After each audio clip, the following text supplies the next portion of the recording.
I've talked about on here before how I have left AA meetings many times and headed straight for a liquor store. And I had a couple of different ideas over the years I was in AA when I wasn't just, you know, clenching my hands together and trying to quit drinking and my nerves were a complete and utter mess. That's funny enough, it has kind of vanished ever since I quit AA altogether. I found that staying away from alcohol is fairly easy, but I'm getting ahead of myself here. But I remember I used to, sometimes I would look at a clock on the wall in the meeting and I'd see it had about 15 more minutes left to go, and I would think to myself, if I can hop in my car and I can take off now and get started, I could probably go to a liquor store and not run into anybody, or nobody would see me. Or I remember one time I would wait until a whole bunch of people were standing around talking, and then I would make a beeline. In the days when I owned a vehicle, which, I was without a vehicle for several years in AA, and I didn't actually have the ability to get my license back and to get my life back on track until I left AA. I think really and truly, if I had stayed in that toxic fellowship, I don't think I would be any further along in life now than I was when I was hopelessly trapped in that cycle of that cult. I don't think I would have ever had the wherewithal or the determination or even the ability to just stop and plan and think in terms of how to, fix my legal messes, how to pay off my fines, how to do a lot of other things.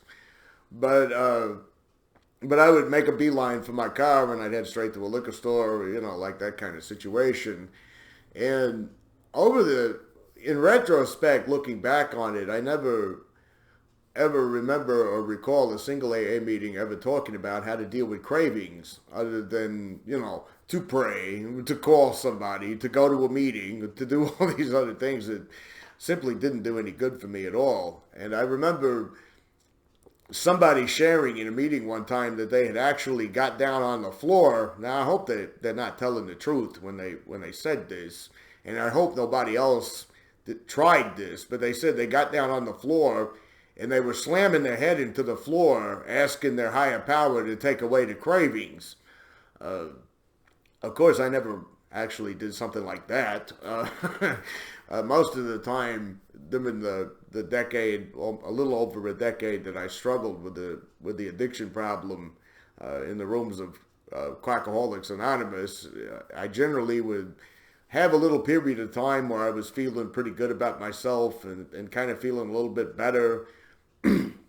And then, out of nowhere, I would start thinking today is a good day for a drink. And usually what would happen to me when that would happen is I would have this, well, I don't really want to drink. I do want to drink. I don't want to drink. I do want to drink. And generally it was, okay, I'm going to fucking drink. That's just the end of that. Now, I remember since leaving AA how much easier it became for me to just stay away from it, in terms of the fact that it's not even an issue to me today. It's a non-issue completely and totally.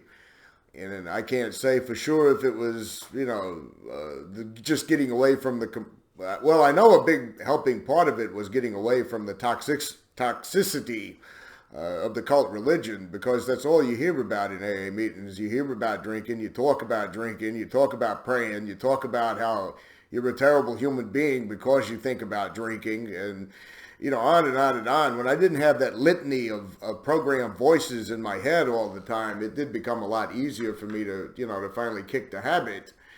And I've noticed over time since leaving AA altogether that occasionally those cravings do pop up, but the way that those cravings are handled with me today is just completely daylight and darkness in terms of how I cope with those today versus way back then.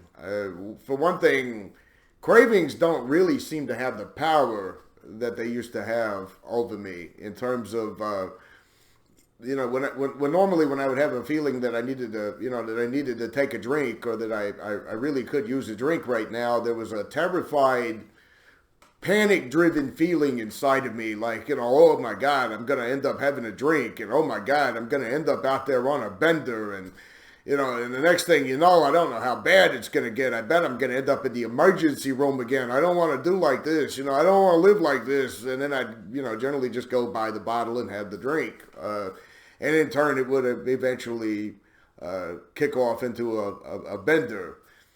I don't know if it's the psychological difference between knowing that I'm not powerless over booze today, that I'm not helpless in the face of a craving, that I'm actually the one in charge of whether to drink or not to drink, that has made such a difference. Because, not too long ago, it was a pretty spring day out here. It refuses, by the way, to change seasons. Where I'm currently living, you wake up in the morning, it's 40 degrees. By afternoon, it's 70 degrees. By evening, it's 40 degrees again. Allergy season is in full swing because of it. But yeah, it crossed my mind not too long ago. It has crossed my mind several times over the years. It doesn't have the power that it once did. But when it crossed my mind, there was a part of me that was like, today would be a good day to get me a drink. I thought about it for a little while, and I said, I could stop on the way home, and I could grab me a half pint, and probably nothing would happen. The thing that actually made that craving go away was not because of a hysterical, nervous reaction of I have to run to an AA meeting, or that I'm powerless, or that I'm an alcoholic who's hopeless.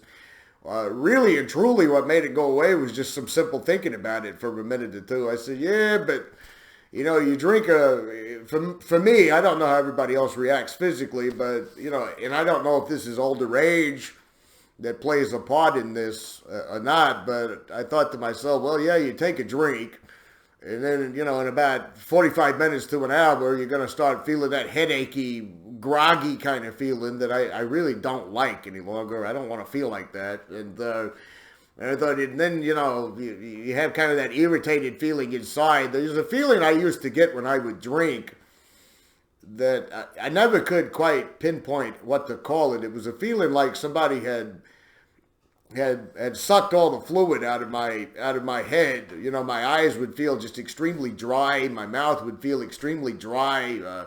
Everything tasted like crap. If you lit a cigarette up, your whole mouth just tasted horrible when that would take place. And it got to where over the years it would do that even if I just drank a little and didn't get wasted. And I thought about that for a few minutes. I was like, fuck it. I don't want to do that today. I just don't feel like that. It wasn't an all-encompassing, all-powerful thing that I had to run in terror of at the thought of. I mean, it was like, okay, I'd like to have a drink. On second thought, I don't think I really want to drink. It's just, it was a non-issue. It had no power. It had no iron grip on me. It didn't have any bearing on my day whatsoever. I didn't turn into a nervous wreck. I didn't turn into a fear-driven, terrified. Oh my God, I'm powerless. I'm about to do it again. There's no way I can stop this without a sponsor, without God, without a higher power, all that. That was just gone. That was just erased. It has been gone and erased for quite some time. But it occurred to me over the years in the cult religion, they never do talk about, they make cravings and they make the act of drinking again, and they make anything associated with a so-called relapse, they make it out like it's some major crime. Like I said before in another video, they make it out like it's some cataclysmic event that's going to ultimately destroy you, to the point that, I used to see people all the time that were just absolutely living in terror about how there was this day that was going to come when they were not going to have any mental defense, and that the defense had to come from AA God, and they were just complete neurotic messes. I would see them going on and on about this all the time. I remember somebody said they were driving home one day, and they felt like they wanted a drink, and they sped home, and they locked themselves in their house, and they just cried, and they just felt terrified the entire night. They didn't sleep good that night. When they woke up the next day, they felt completely out of whack, and how they had to just go to 2 or 3 meetings that day in order to kind of feel normal again. But even then, they were like nervous and afraid for weeks afterward. And at the time, that made sense to me, because that's how I dealt with my drinking cravings during all my time in AA. It was, it was anxiety ridden. It was terror. It was worry. It was, it was all these emotional attachments to it rather than just taking this at the face value of what it really is, because I don't have a disease, okay? I'm not born morally defective. I'm not physically and bodily, mentally different from my fellows and all the rest of that horse shit they drill into your skull. I'm just a guy that used to like to drink a whole lot, that drank way too much, that did a whole lot of heavy drinking to the point it almost destroyed me. But outside of that, a craving is just a craving. A craving can come and a craving can go. You don't have any kind of mythical, strange disease that's hiding behind a corner, waiting to creep up into you and send you out on some kind of horrifying bender. You have all the power in your own mind. You have all the power in your own daily routines and your daily habits. It kind of freaked me out how many times I would hear people say things about how sobriety had to come first before your family, before your loved ones, and all that stuff. And there was something I heard in a meeting one time, and it bothered me. And I didn't know why it bothered me at the time, but, because I was pretty much a fully inundated cult member. But when the person shared this, it didn't sit well with me. It just bothered me. But they said that their son had committed suicide a couple of years back, and that they almost let the love of their son get in the way of their sobriety. And I almost wanted to ask them to clarify that a little bit, but when they talked a little longer, they said, nothing, no pain, no family member, no love can ever come in front of the program, no matter what. They almost turned their back on Almighty God, is the way they phrased this, because their son had committed suicide.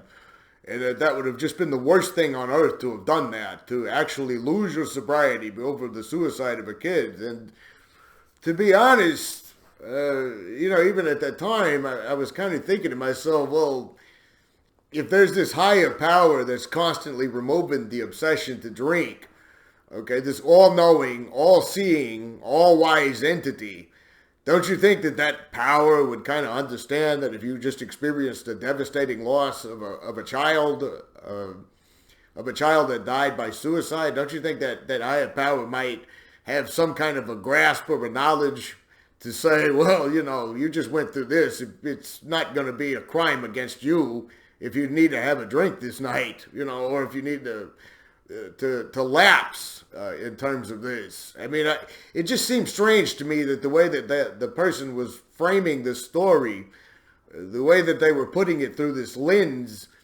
it was that almost like I had a tragedy, but an even greater tragedy would have been if I had drank over this. It just bothered me in some kind of way. It didn't sit well with me at the time. And, being young and naive, I guess, somewhat young, somewhat naive. I remember asking a couple of people after the meeting, about that. I said, I don't know if I like that, the way that's phrased or not. If somebody I care deeply about had something that really tragic happen to them, I'm not going to promise you that I'm going to try to stay sober or something like that. But of course, you're in a cult religion. You might as well, if you're going to ask a question to one person, you might as well just ask it to that one person, because everybody else is going to give you the same uniform answers. Nobody can think outside the box. Nobody dares disagree with the religion. So it's kind of useless to talk to these people. But I had almost forgotten that until last October, I think it was. I've mentioned before that I had to kind of pull away, from a lot of my family members because of the toxicity that's involved with them. I'm not going to just get on here and bash them, but, I don't get along with them that well. There are certain people in the world that will use your past, especially if you had a drinking problem or a drug problem or whatever. They'll beat you over the head with that for the rest of your life. In fact, I may just do an entire video about that, because I've thought about that a lot. How if you've ever had a problem in your past with an addiction, some people think that gives them a license to just treat you any kind of way forever. And you don't really necessarily have to that's not true at all. That's bullshit. But I had a family member last October, a very close family member, I might add, someone that you would think that in this situation they could have given me a little bit of a pass on this, and I won't say who it was, but it was someone very, very close in relationship to me that they got COVID.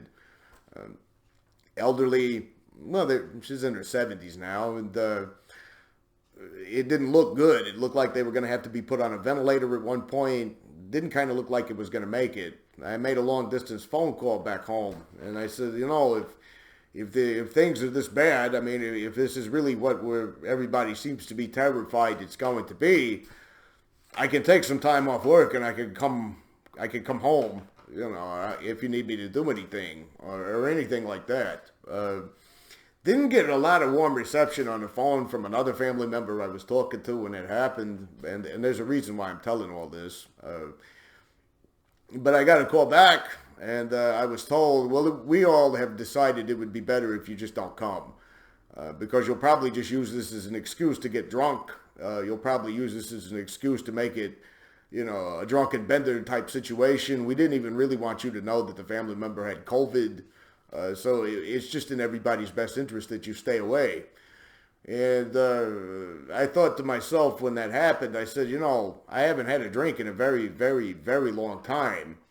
But nobody, ever asked me how I'm doing over the time since this separation has happened from most of my family members. The people I was close to in my family were all passed on. My grandfathers, my father, my uncle, a couple others. But during all this time I've been separated away from my family, there's never been too much of a, hey, how you doing? What have you been up to lately? How is life treating you? None of that stuff. It's always been a revisit to the past. And I thought I haven't talked to these people in a couple of years. So with this COVID thing, I kind of thought maybe, I don't know. I wasn't even thinking about drinking and not drinking. And when I heard that, it was a bit of a, it was like kind of like getting punched in the face when I was told that. But at the time I hung the phone up, I didn't call them back. I didn't have nothing else to say to them really after that. But it occurred to me in retrospect, not at the time, but in retrospect, it occurred to me that I never thought about, well, I should go to a liquor store now. I never thought to myself, well, I can't use this situation as an excuse to drink. I didn't think about sobriety. I didn't think about drinking. I didn't think about not drinking or any of that stuff. That was not on my mind at all. I wasn't even thinking about liquor stores or staying away from liquor stores, or it's been a long time since there was nothing in my brain when all of this was going on that had jack shit to do with sobriety, drinking and not drinking. It just wasn't there. It's like, it didn't even, there was no thoughts in my head about it whatsoever. It wasn't even occurring to me to think of reality in terms of drinking and not drinking. And it led me to, it made me remember that moment with that person saying, I almost let the love of my son get in the way of my love of sobriety in the program. They actually said my love of sobriety in the program. And I just thought that's a really poor framework from my perspective to come at life like that. You're coming at life from the perspective of everything is about drinking and everything is about not drinking and everything is about the program. You've kind of been cut off from any semblance of normalcy, because even in your daily relations with people, is all about drinking and not drinking. It occurred to me that during my time in AA, that's the way everybody looked at reality, through that lens. The lens was, if you're having a good day, then the only thing you could say about having a good day is not, I had a good day today. The only thing you could say is, well, I had a good day today, but it's because of God and AA and the steps and the program and all of that. You can't say, I just had a good day today. You could say, and they'll also say, I had a good day today, but if I had been left to my own devices, if I had been thinking I could control my own life, if I had been trying to run the show, there would have been no way I could have had a good day, because I would have been drunk. So you see, you're looking at your whole good day that you just had in terms of drinking, not drinking. I'm an alcoholic who used to get drunk. You're not just enjoying the good day for what it is. It's the same thing with a bad day. If you have a bad day, you can't just say in an AA program, well, you know what, today was kind of a suck-ass day. tomorrow probably won't be. I had that happen not too long ago. I had a day where when I popped up out of bed, it seemed like every single thing that could go wrong went wrong that day. It was a shit day. I was so happy when that day was over and I was going to bed that night. But again, I didn't have to say to myself, well, it would have been a worse day if I'd been drinking. Or, well, without God in any of the steps, it would have been a 10 times worse day. Or well, maybe my AA higher power wanted me to have this bad day so I could learn something from it. My perspective and framework was not limited, about drinking and not drinking. Their whole entire existence in the religious cult centers around drinking and not drinking, giving AA all the credit and bashing themselves for anything that happens. And it's no wonder nobody sobers up in a program like that. Somebody had asked me one time, do you really think all those people picking up these 20-year medallions, do you really think they've gone that long without having a drink? I got some thoughts on that, but if I got started talking about that, it would be a completely another video topic. So those were just a few thoughts on my mind today. And then hopefully I'll see you next week or next time, whenever.